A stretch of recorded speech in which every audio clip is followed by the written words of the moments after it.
Hello, podcast listeners. Firstly, a very warm welcome back to Talking Optimism, episode number 7. I would like to thank you all for tuning in today. Now, for all the listeners who don't know Talking Optimism, basically it's a show where we'll have a guest speaker answering 5 questions which relevant to their experience and expertise. And today's episode is a really big one for sure. We have Cahill Camden in the show. So before we get into the show, I would like to really wish you all well, and I really hope you're all doing well wherever you are, and I wish you the best. So let's jump into the show, right? Let's go.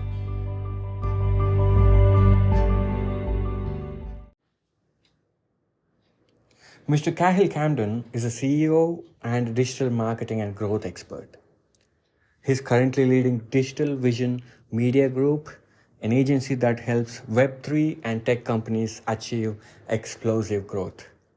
As a fractional CMO, he helped Coinberry and Blockchain Foundry reach 8-figure exits. What makes this episode huge and special is that we always had great guests on our show, but they were always been the people I knew, the people I met. So most of them were my friends. We never had someone out of my friends list, and that too with this huge amount of professional experience and success on our show. In other words, I'm pretty happy to share with you all that we're growing. And speaking of growth, Mr. Cahill's experience scaling tech companies and his last venture, Press Jockey, the world's first AI-powered PR software, speaks volumes about the talent of Mr. Cahill. So before we get into the show, and I would like to thank you, Vanessa. Thank you so much. The single person without whom we couldn't have made it. We couldn't have had this episode. So thank you so much, Vanessa, for making this happen. And now let's get into the show. Let's hear Cahill Camden. All right, let's go. Hi, Cahill. Firstly, thank you for doing this and welcome to Talking Optimism. Thanks for having me on. Perfect. Shall we start, Cahill? Sure. Yeah. How optimistic are you going into the, Web3 world and technological advancements? I think the Web3 world is going to be very prominent in the next 5 years. Let's call it 10 years. I think right now we're going through obviously a bear market, a winter, difficult time, but we're already starting to see signs of that turning around. So if you look at things like cryptocurrency specifically, yeah, we're starting to see an uptrend. We're starting to see people get more interest in it, especially as economies start to shudder around the world and shake around the world, especially as banks start to have challenges, and especially as there's continuous money printing in all economies around the world. Like, people are looking for ways to maintain their wealth and accelerate their wealth despite governments around the world printing money and debasing their currency. And so I do think that there's going to be a strong movement on the crypto side. I think we're going to see renewed innovation in NFTs. I think you'll continue to see a mix of AI and Web3 blockchain startups start to emerge. And yeah, I think it's going to be a very powerful technology as we move forward. Great. Thank you so much for sharing with us, Cahill.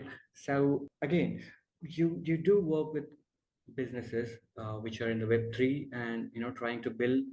So you help them grow, right? So what are the challenges you're seeing as a growth expert, as well as what are the challenges you're seeing in businesses trying to transition into Web3?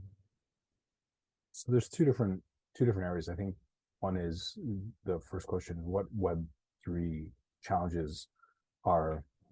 So what challenges are Web3 companies experiencing, right? And then the second question is what difficulties are people experiencing moving from Web2 to Web3? Okay, so in accelerating growth as a Web3 company, I think a lot of people try and do too many things at once. That is a big challenge. That is something that we definitely help with. This is something I definitely help with, is focusing in on key strategic moves that are going to help optimize your business and accelerate your business forward. Right? That's super important. Startups, whether you're funded, not funded, even growing companies who are maybe mid-sized and growing to large companies, they're often trying to do too many things at once. And so this is something that we help with. And then if you're a Web2 company trying to get into Web3, and so you're trying to tap into this market, I think one of the big challenges is that I've seen is companies not respecting the power of community and the power that it has to move your business forward. And so in a Web2 kind of sense, advertising is a big thing. Content, SEO marketing, big things. These types of content creation, influencers is huge. In the Web3 world, of course, those things play a massive role in driving companies forward, but so does community. And so if you don't have a good community focus, if you're not transparent with your community, if you're not communicating with them, then this is something that can really affect your brand in the short run and in the long. So this is a big challenge that companies have to kind of address. Great. Thank you so much. Now, talking about NFTs, right? For some of the audience who doesn't know NFTs, so could you please explain what's exactly happening in the NFT world and what's exactly going on? Well, so I don't know all the things that are happening in the NFT world, but NFTs, non-fungible tokens, is what it stands for, right? We've seen a lot of shift from artists starting to spark NFTs and starting to get paid for their creative content, to content creators leveraging NFTs for royalties, the traditional kind of ticketing system, etc. The idea behind an NFT, I think that's important to note, is that it can represent a unique digital asset. Okay? So that unique digital asset can be anything. It could be a contract, it could be a ticket, it could be a piece of art, it could be a video, it could be something. So it represents a unique digital contract. It represents a unique digital item. And so I think we have a lot of room to grow in how NFTs are going to be used as we move forward, because we just have started to scratch the surface. So there's a lot of innovation. There will be a lot of innovation as we start to kind of get out of this difficult market, and we're going to start to see more and more things happen with NFTs as we progress forward. Right. Nice. No, thank you so much again. So you do work with NFT companies, right? So people who wants to build their NFT collection or NFT community. So you do work with them, right? Yes. So now talking about building an NFT brand or building an NFT community, I just want to make sure if some of the audiences or if one of the listeners was an NFT creator, so wants to grow and wants to approach you, and for what reasons they should approach you. So could you please explain?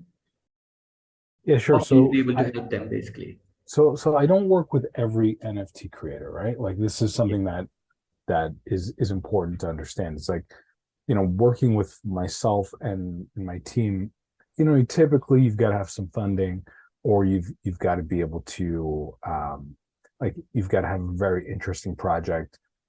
You've got a team behind you, and you're already on the path towards success.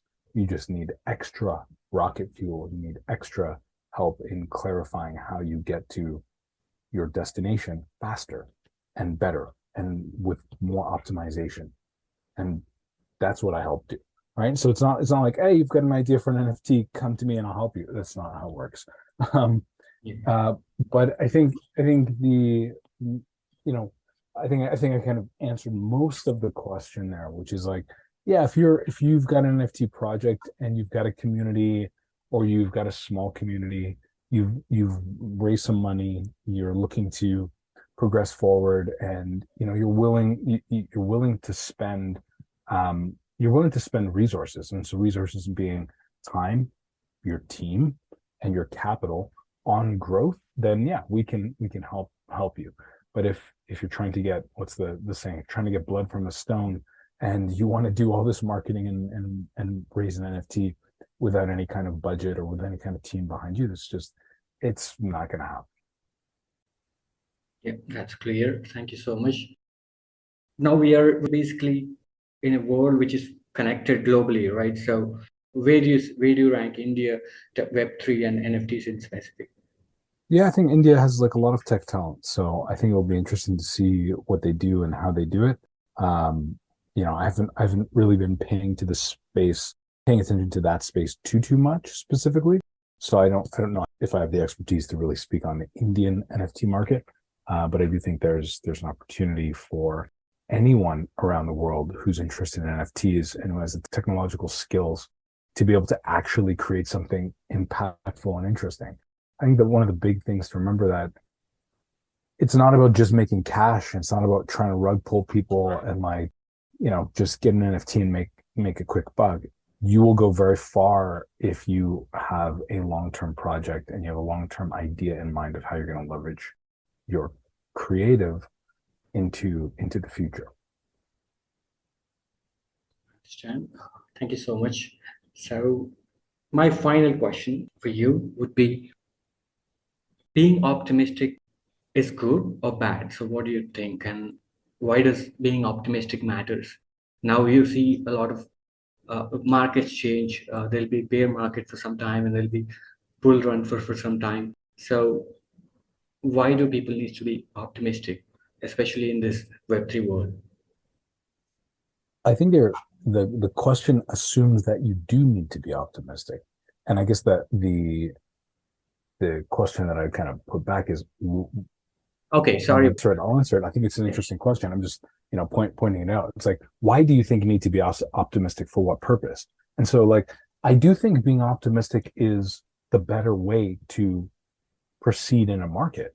Like, yeah, of course, but I think that it's also very healthy to have an optimistic overview, an outlook of an industry or economies or the future in the long run, but also maintain your ears to the ground and your eyes on what's happening in the short run so that you can use that to fuel your optimism.